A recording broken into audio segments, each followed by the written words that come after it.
Hello. In the Crown of Aragon 639 years ago, it was January 5th, 1387. My name is Jonathan Seyfried. I'm a PhD candidate in history at the University of New Mexico, and this is the Historian's Notebook, a podcast about how history gets made. Season 1 is titled Multcara Compagnona. We're looking at a document from each day of the first year of the reign of King Joan I of Aragon and Queen Violante de Bar. Let's begin today's document.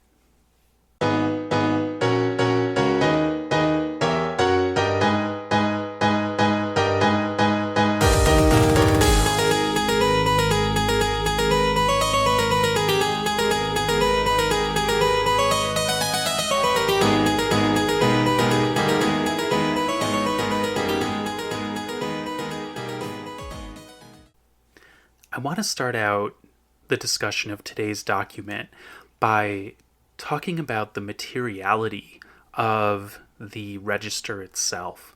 So this register, 1786, definitely had a serious worm attack, especially in the pages that are at the very beginning, at the very end. It's actually not too uncommon in these registers to see that the very first pages and the very last pages have been eaten away a whole lot more than the pages that are in the middle.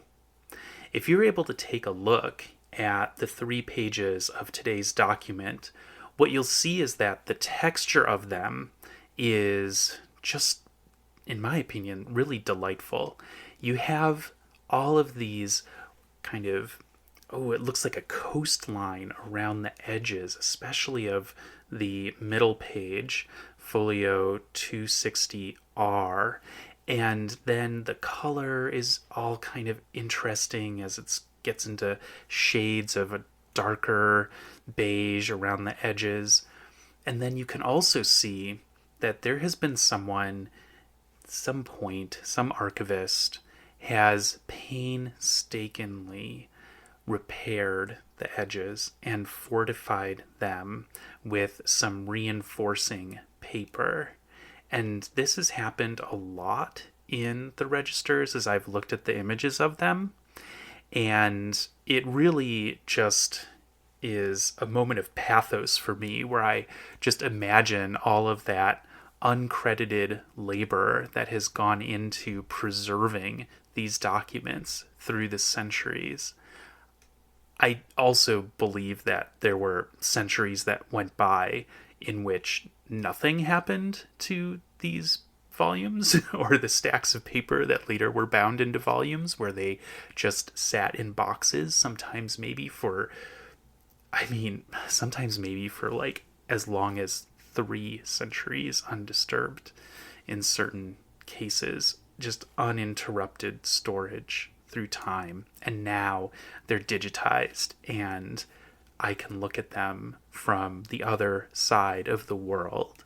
It is just marvelous. I had to wax poetic about this. It's one of the reasons that I'm doing this podcast, which is to really try to share with people how amazing it is that this information has survived for over 600 years, and the way that it has survived and the contact that is possible now for an unlimited audience. It used to be that you had to go to the archive of the Crown of Aragon in order to see these things at all. And now it's almost like the opposite. I've heard that if you go to the archive of the Crown of Aragon in Barcelona and you try to get access to look at a register like this one that I'm looking at now that's been digitized, the archivist will say you have to come up with a legitimate reason that you need to look at the physical object versus the high-resolution scanned images. And if you can't come up with a reason for why you need to be in contact with the physical page, then you're not going to be able to access it. I mean, that's secondhand information. It's possible that the archivists at the Archive of the Crown of Aragon are more than happy to let people encounter the historical object. And I've just heard that in archives around the world, it's becoming more and more common for researchers to be directed to use the digitized image, even if they're there physically in the archive. So this is a trend in archives around the world. All right, so that was a little bit of nerding out about archives and the preservation of materials and the cool coastline formations that you can see around the edges of the paper. I just love that. And of course, in the middle of the paper, we've got the little lacunae created by the worms at various moments. All right, let's talk about this document itself. I think one of the reasons that I went on about the materiality of it for so long is that this is a long Latin document, and I'm telling you, I'm not doing it. I'm drawing a line and I'm saying I'm not going to do a faithful translation of this document. Why? Because it's clearly just not really of primary interest to me in my project, which is to really figure out a lot more about how Joan and Violante related to each other, what their marriage was like, how they negotiated the gender dynamics between the two of them, and also how they were seen in terms of their masculinity and femininity. So this particular document, so it does relate in a kind of indirect way, but it doesn't really tell me a whole lot about that. Let me explain. This document is Joan's ruling on a petition. The petition is related to gender dynamics because there is some kind of dispute happening between the wife of somebody who I think has died and then the family, two family members. So the wife's name is Francesca. Francesca is in some kind of dispute with a Bernardo and a Pedro, and it's over money.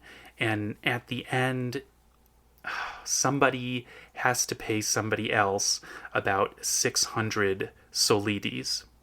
And remember, an earlier episode, we looked at the salary for Violante's baker, and for 3 months of work, that was 356 solides. So, 600 solides is a fair amount of money, especially if we're not talking about nobility here. So it's an impactful ruling for sure in the lives of the individuals involved here. And it does bring up something that I find really is interesting, and another scholar has done some amazing work on this. Marie Kelleher, who sadly passed away about a year and a half ago, she has done a lot of work on women and the legal system in the late medieval Crown of Aragon. And in fact, right around the time period that I'm looking at in this podcast. So I highly, highly recommend her work, and I'll have some citations on the webpage for this document today. Marie Kelleher has argued that women could make use of the legal system in the Crown of Aragon in order, in a really interesting way, to turn patriarchy kind of against itself, to kind of use the tools that were created for very patriarchal reasons in order to win cases. And the ways that that happens sometimes pretty counterintuitive, but women learned how to be very successful at it in this general time and place.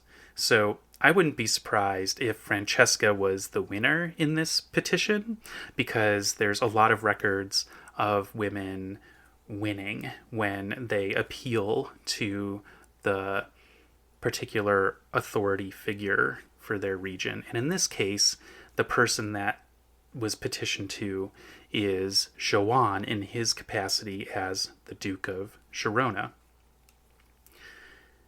If we look at the last line of this document, well, first of all, it's a little confusing. What is the last line?